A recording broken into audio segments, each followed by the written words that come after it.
Hello Commanders, I'm Commander GremlinSpotter, and this is a video that's going to be the first in a series of videos where I will talk about the different aspects of exploration.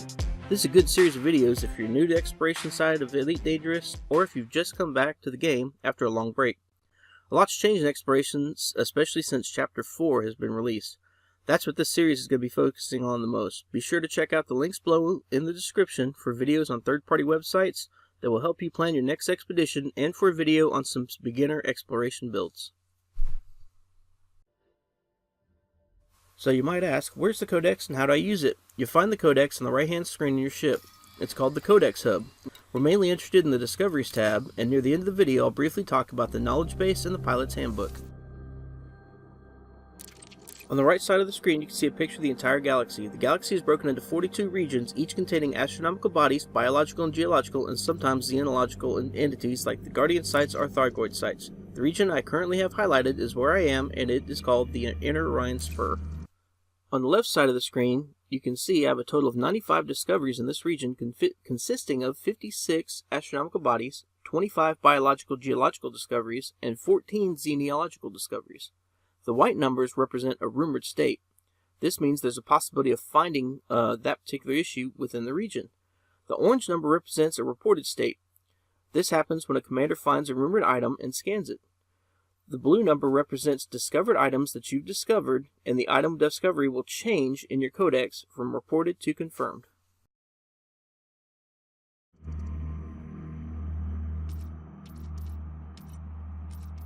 This area is broken up into stars, gas giant planets, and terrestrial planets. As you can see, there are a list of stars that exist in the Inner Orion Spur and available for you to discover. Notice that there are more than just one type of some stars.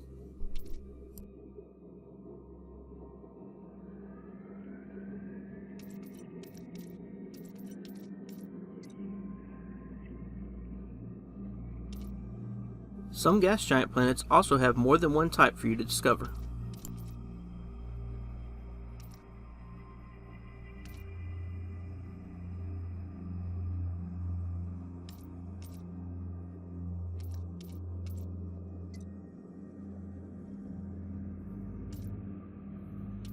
Terrestrial planets can also come in more than one variety.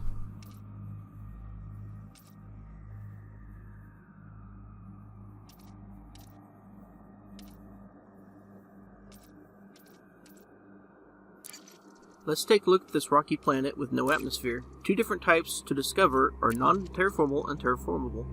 It appears that I found a non-terraformable as it is identified as confirmed.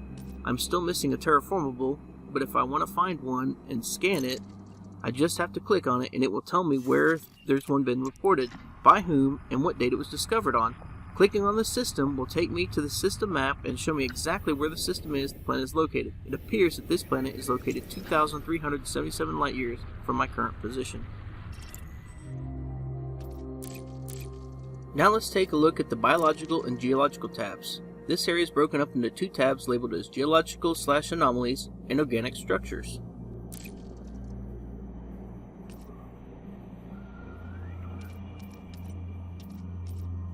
Geological anomalies can be found on planets in space, generally consisting of the different types of geysers, vents, and fumarole, along with anomalies like the Lagrange clouds, P-type and Q-type anomalies.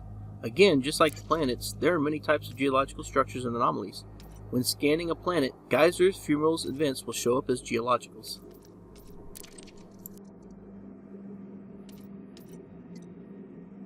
Organic structures can be found in both space and on planets.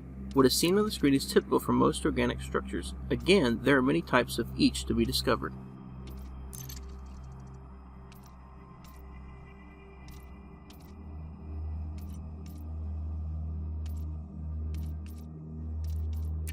Brain trees are some of my favorite organic structures. These are found on planets with volcanism. There are many different kinds, and my experience has shown that if you're finding brain trees, then Guardian Sites or ruins are typically within a couple hundred light years away.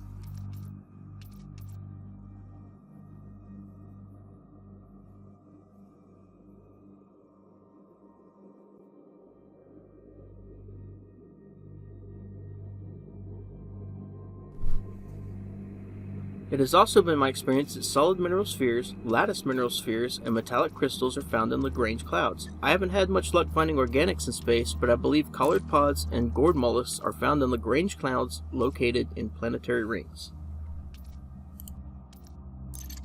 The Xenological tab is broken into two areas, Thargoid objects and Guardian objects. Basically, if there are Thargoids in this region of space, this is where you go to find out what type of Thargoid discoveries await you, should you decide to go take a look. Same thing I said about Thargoid objects applies here. If there are Guardian ruins or bases, this is where you can come to find where they're located, and what types of things there are to discover. Well, that wraps up the discussion about the Discoveries tabs in the Codex Hub, but I want to briefly discuss the Knowledge Base and the Pilot Handbook as well.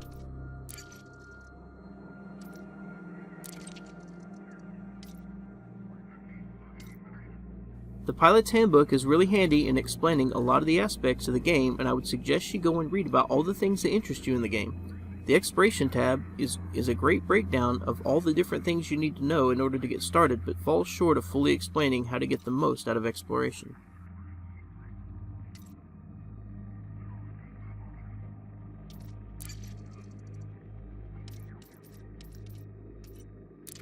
The Knowledge Base is a good place to check out if you're interested in some of the Elite Dangerous lore, as it goes into more detail about the three main powers, the Empire, the Federation, and the Alliance, important individuals like the leaders of each power, and others, and more mysterious stuff like the Dark Wheel and Raxla. Here I show you some of the depth they go into with the Thargoids.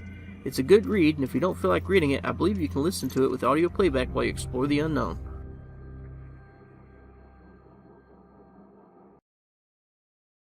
That pretty much concludes Volume 1 of the Exploration Basics Guide. If you learned something new or enjoyed the video, be sure to like and subscribe. Come check out my stream on Mixer. A link to my Mixer channel is in the description below. Thanks for watching and happy scanning.